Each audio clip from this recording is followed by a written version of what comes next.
Hey, everybody, and welcome back to another dual episode of Networking and Marketing Made Simple and the Entrepreneur Rescue Mission. This is Scott Aaron, along with my beautiful wife and co-host. Nancy. There she is. Oh man. Anyway, another quick announcement. We talked about this last Monday, but it's official that we are doing another free workshop coming up, actually 2 weeks from today. It is April 22nd through April 26th, 1 to 2 p.m. EDT. It's live and recorded. Replays will be available until Monday, April 8th, at 9 p.m. Eastern Daylight Time as well. It's completely free. It's 5 full days with Nancy and myself, and it's called the Personal Branding Blueprint. So if you've been wondering what is the best way to build out your personal and business brand on social media to grow and scale your business, that's exactly what we're going to teach you in this 5-day workshop. You get a workbook, access to a private Facebook group. There's going to be prizes and giveaways all that week. So just go to the show notes or the description of this episode to get yourself registered. So today's topic is crafting a clear and simple message to increase your sales. Now, why is that important? Well, it's important because without sales, you have no revenue, which means you have no business. So what we really wanted to do with you guys today is break down the 3 simple keys of how you can craft a clear and simple message that will increase your sales. Now, because there is an odd number of tips today, the last 2 episodes, last Monday and the Monday before, we had even numbers, which means we can do odds and evens. So Nancy and I are actually going to tackle these together. I'm going to let her lead off on all 3, and I'm going to kind of chime in on the back end before we go into the next one with my thoughts and feelings. So, Nancy, what is the first step in creating and crafting a clear and simple message to increase your sales? Yeah. So the first step, which is so utterly important, you know, for your business in general, is to understand your audience. Okay. It's not about you. It's not about what you want to do or what you want to offer. When you want to really craft an offer and a message that is going to close some sales, you got to keep in mind, right? People want results, and you got to know what people, right? What are the results that these people are looking for? So, number one, you got to understand your audience. You've got to understand these people. What are their pain points? I have an exercise, in fact, I do with a lot of clients, and we'll be doing it actually on our workshop is, peeling back the layers, like thinking about, right, a day in the life of your ideal client. What are the pain points? What are the struggles that they go through as it relates to you and your business and your services?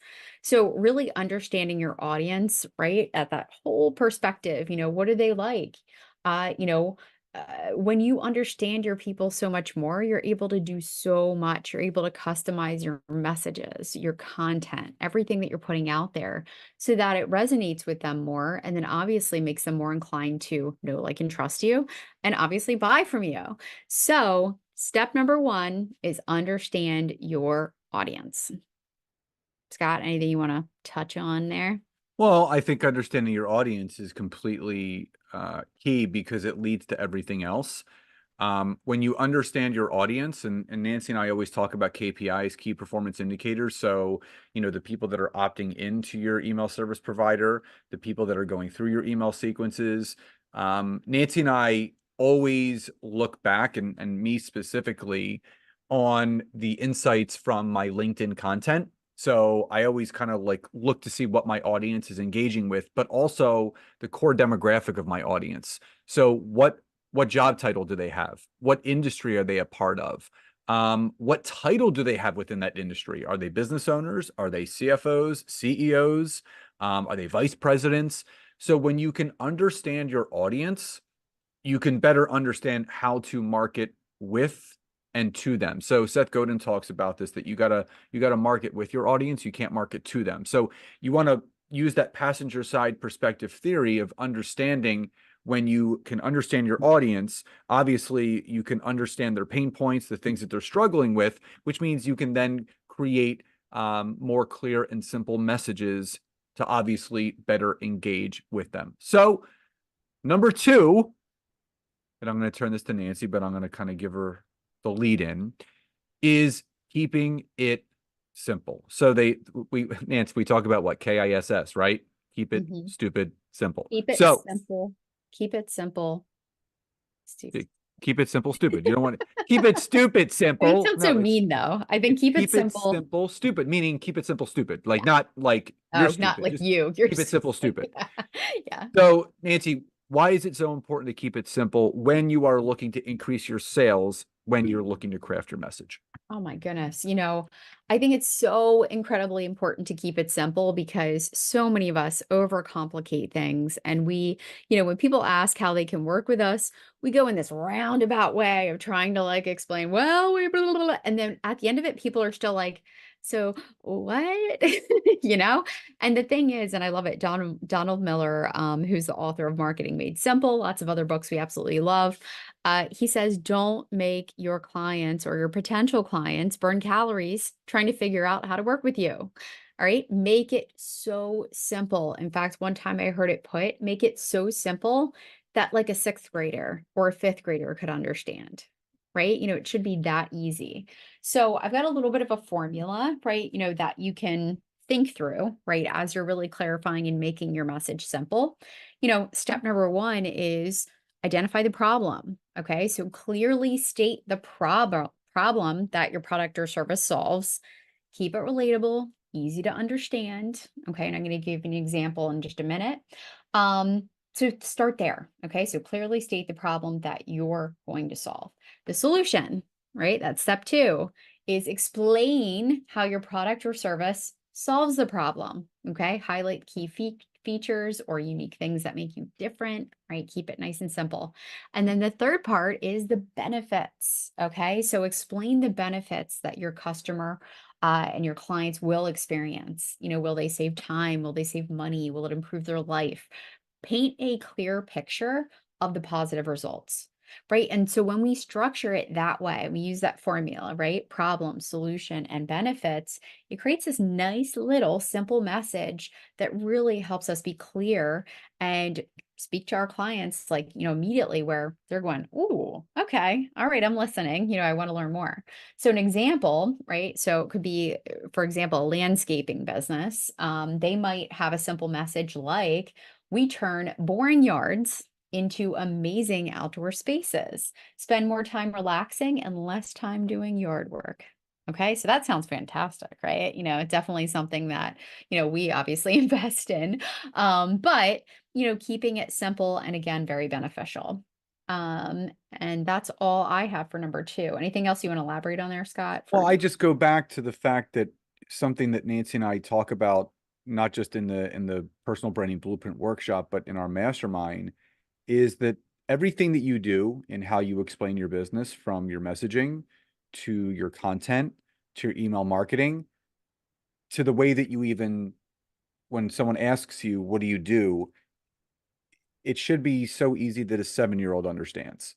And this really, when you can really keep everything that you do simple, it makes it simple for other people to understand. So a lot of that gap between not creating sales to creating sales, it's really not that what you're providing isn't of value. It's basically it's too confusing to your audience. It's not really clear to them what it is that you actually do and how they can work with you or what you're delivering. So when whatever you're putting out there leads to someone being confused and maybe overwhelmed, it's going to lead them not to be, doing anything in what you're doing. So keeping it very simple is really ideal. So third and final, um, is giving and this is what I always talk about, something called a CTA. You need to give a clear call to action. So Nance, why don't you take this first and I'll finish it up. Yeah, absolutely. We forget sometimes when we post content or when we do, well, posting content, we do videos or we have workshops or, all kinds of things within our business. We forget sometimes what are the most natural next steps, we want people to take in order to A, learn more about us, or B, actually take next steps to working with us. So whenever it comes to, obviously increasing your percentage of people signing up, when it comes to being clear and simple, all those good things, we need a very clear and simple call to action. Okay. Tell exactly what you want people to do next. And we don't have to make this long and drawn out, again, in the spirit of keeping things simple.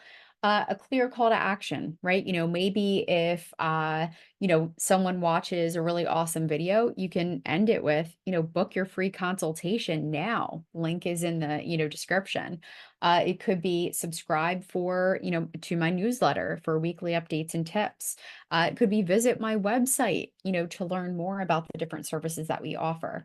So think about what it is, what is that ultimate goal? What is that next step that you want people to take in order to, obviously learn more about you or to work with you? So it's very important. Again, just keep it simple, but always add that call to action in a way that is clear and simple, and your client knows exactly what they need to do to take next steps. I'll finish with this really quickly. Questions lead to answers, statements lead to nowhere. So if you want people to engage in your content, ask them to.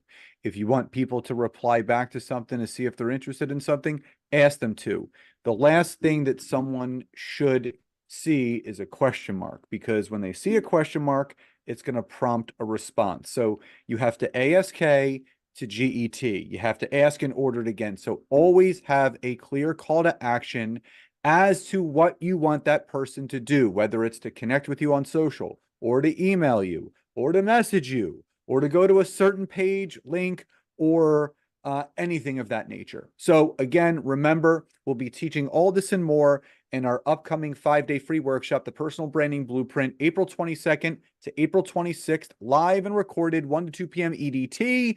Replays will be available until Monday, April 8th at 9 p.m. EDT. There'll be a replay page, private Facebook group access, free workbook, and all great prizes and giveaways being given out all that week just for participating and doing all the accountability work. So everyone, we hope you enjoyed today's episode. Love and gratitude, and we'll talk to you next time. Bye bye.